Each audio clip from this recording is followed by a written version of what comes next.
రావచ్చు. నీ గురించి వచ్చే ప్రశ్న ఏంటి? ఈరోజు నువ్వు ఎందుకు ఇక్కడ ఉన్నావు? ఎందుకు నువ్వు ఆ ఆర్థిక పరిస్థితులు నువ్వు ఉన్నావు?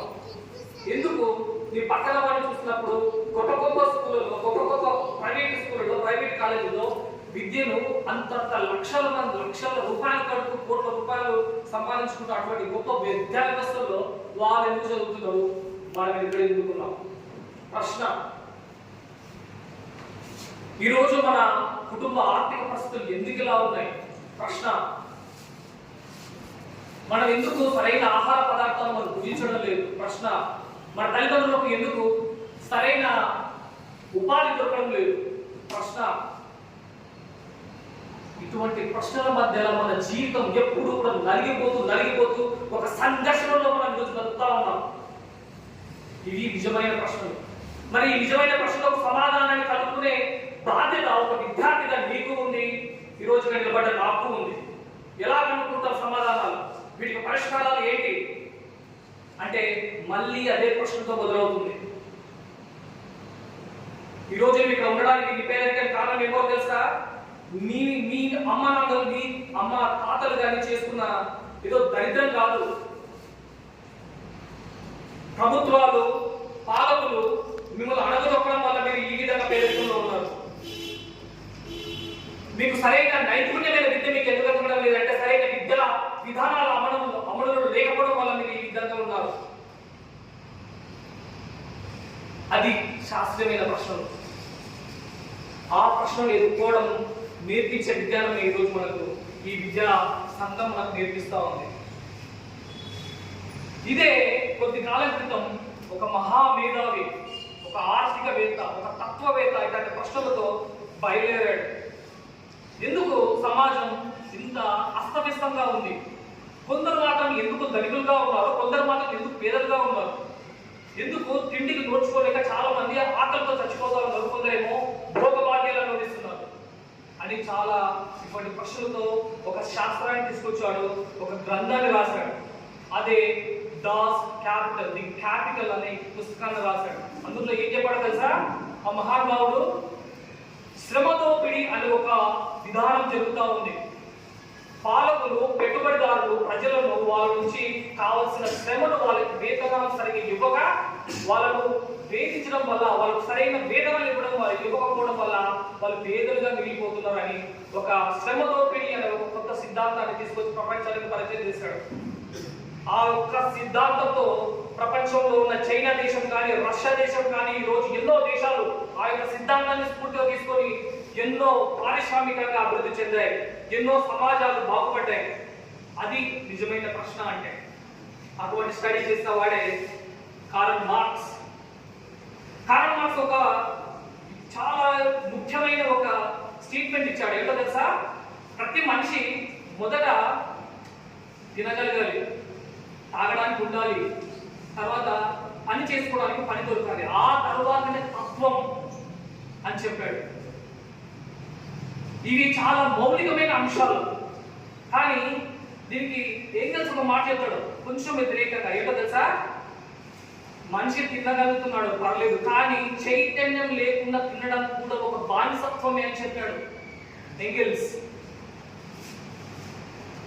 ఎందుకంటే నువ్వు తింటున్న దానిలో ఇది ఉంది, బ్యాక్గ్రౌండ్ ఉంది, ఒక నేపథ్యం ఉంది. ఆ నేపథ్యాన్ని కనుక్కొని దానికి సమస్యకు పరిష్కారం కనుక్కున్నప్పుడే నువ్వు చైతన్యంతో తినగలుగుతావు అని చెప్తాడు అన్నమాట. కాబట్టి ఈ విద్యా వ్యవస్థ, శాస్త్రీయ విద్య అంటే ప్రశ్నలతో ఉంటుంది. మీరు చాలా చక్కగా చదవగలగాలి, అటువంటి ప్రశ్నలతో సమాజానికి ఎంతో వెలుగునివ్వాలి, అటువంటి పరిష్కారాలతో. ఎందుకు మన విద్యా వ్యవస్థ ఇలా ఉంటుందంటే, మళ్ళీ చెప్తున్నాను, సమాజంలో మన పాలకులు సరైన నిధులు మనకు కేటాయించడం. మన తెలంగాణ రాష్ట్రం ఏర్పడిన నినాదం ఏంటి? నీళ్లు, నిధులు, నియామకాలు.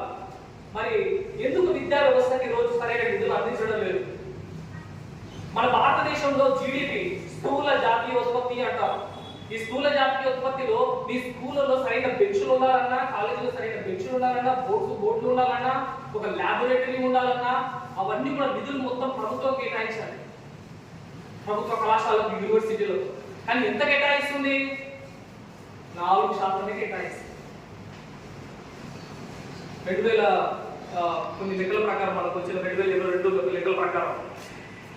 మరి విదేశాలలో విద్యలు ఎందుకంత బాగున్నాయి అంటే వాళ్ళు శాస్త్రీయ విద్యను అవలంబిస్తున్నారు. మీకు తెలుసా, మనలో చాలా మంది రాజకీయ నాయకులు ఫ్లైట్ వేసేసుకొని వెళ్ళిపోతా ఉంటారు, సింగపూర్కి వెళ్దామని.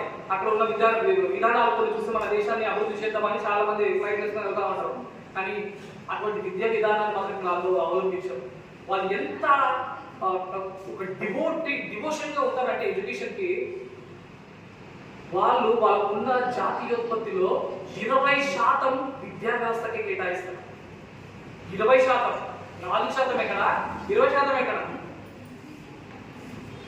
జపాన్లోకి వెళ్తానంటే వాళ్ళ విద్యా విధానం మొత్తం కూడా అవుట్కమ్ బేస్డ్ ఎడ్యుకేషన్ ఉంటుందంటే ఈరోజు మీరు నేర్చుకుంటున్నావు అంటే దాన్ని ప్రాక్టికల్ గా ఏదో ఒకటి చేసి చూపించాలి. ఒక థియరీ చెప్పారంటే ఈ థియరీని నువ్వు నేర్చుకొని ప్రాక్టికల్ గా చూపించగలిగేటట్టుగా ఉండాలి. అది ల్యాబొరేటరీస్ కొన్ని సౌలభ్యాలు మనకు కనిపించడం వల్ల వస్తుంది. అదే శాస్త్రీయ విద్య అంటే ఏదో థియరీగా బుక్కులో ఉన్నది పట్టుకొని నేర్చుకొని ఎగ్జామ్లో పోయి ఒక ముందు రోజు ఎగ్జామ్లో పోయి నేర్చుకోవడం కాదు, దాన్ని చూపించగలగాల. నీ రియాలిటీలో నువ్వు దాన్ని తయారు చేసి చూపించగలగాలి. అదే విధానాన్ని ఆ శాస్త్రీయ విద్యాన్ని చైనాలో కానీ జపాన్లో కానీ అన్ని విద్యాలయాలు నడుస్తూ ఉన్నాయి. ఇది నడవకపోవడంలో ముఖ్యమైన కారణం ఏంటో తెలుసా మనకి? భాష. ఇంగ్లీషు భాష మన మీద రుద్ది అది అర్థం కాకపోవడం వల్ల, నేను ఇంతకు చెప్పాను కదా ప్రశ్నించమని, విద్యార్థులు ప్రశ్నించరు. తరగతిలో సార్ పాఠం చెప్తూ ఉంటాడు కానీ విద్యార్థి మాత్రం మౌనంగా ఉంటాడు. వాళ్ళ లోపల కొన్ని ప్రశ్నలు మెదులుతాయి కానీ ప్రశ్న అడగలేదు. ఎందుకు? ఆ భాష మనకి సరిగ్గా అర్థం కాదు. అడగాలి అన్నా కూడా ఆ క్వశ్చన్ కూడా ఇంగ్లీష్లో ఎట్లా ఫ్రేమ్ చేసుకోవాలో తెలియక అట్లాగే ముగిపోతాడు. ఇదే జరుగుతుంది. ఈరోజు తరగతి గదిలో ప్రశ్నించని విద్యార్థి రేపు సమాజంకి వెళ్ళిపోయినది ఎలా ప్రశ్నిస్తాడు? అన్యాయంగా ఎలా ప్రశ్నిస్తాడు? రోడ్లు బాగాలేకపోతే ఎలా ప్రశ్నిస్తాడు? భవనాలు బాగాలేకపోతే ఎలా ప్రశ్నిస్తాడు? ఈ ఇంగ్లీష్ మీడియం ఎడ్యుకేషన్ వల్ల పిల్లలకు ప్రశ్నించే తత్వం కోల్పోతాం. నేను ఏం చెప్పిన మాట కాదు, యునెస్కో చెప్పింది. అంటే ఒక అవగాహన చేసుకోవడానికి పిల్లలు వెనుకబడిపోతా ఉన్నారు. తర్వాత వాళ్ళు చెప్పలేకపోవడం వల్ల ఎగ్జామ్ లో సరిగ్గా చేయలేకపోతున్నారు. యునెస్కో 2022 రిపోర్ట్ ప్రకారం ఆ విధంగా చెప్తా ఉంది. మనం చెప్తున్న విధానం కాదు. కాబట్టి ఈ భాషాపరమైన జ్ఞానాన్ని మనం నేర్చుకోవాలి. అది మన మాతృభాషలోనే బాగా జరుగుతూ ఉంది.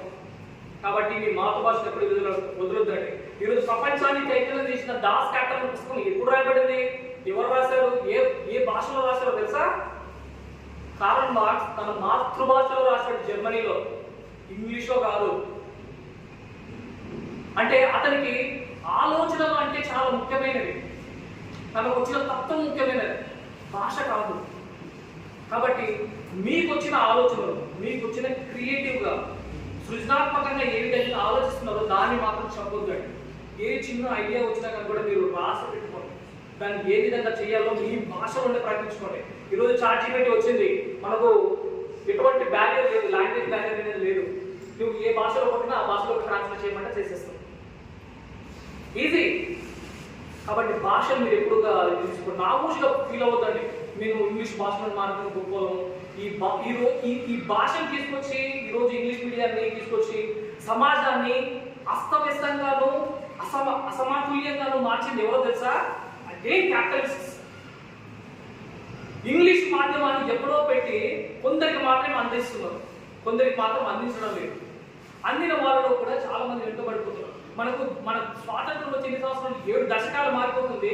కానీ ఇంగ్లీష్ ఎంతమందికి వస్తుంది తెలుసా? ఈరోజు మన ఇండియాలో కేవలం 10% మందికి అంట. ఇంకా కొన్ని రీసెర్చ్ స్టార్ట్స్ చెప్తున్నాయి 6% ప్రజలకు మాత్రమే ఇంగ్లీషు మాట్లాడి రాయగలిగేంత ప్రొఫిషియన్సీ ఉందని చెప్పారు.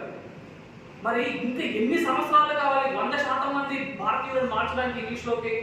కాబట్టి ఈరోజు శాస్త్రంలోనూ టెక్నాలజీలోనూ మనం ముందుండకపోవడానికి కారణం, అభివృద్ధికి అడ్డంకుగా ఉండడానికి కారణం ఏంటో తెలుసా?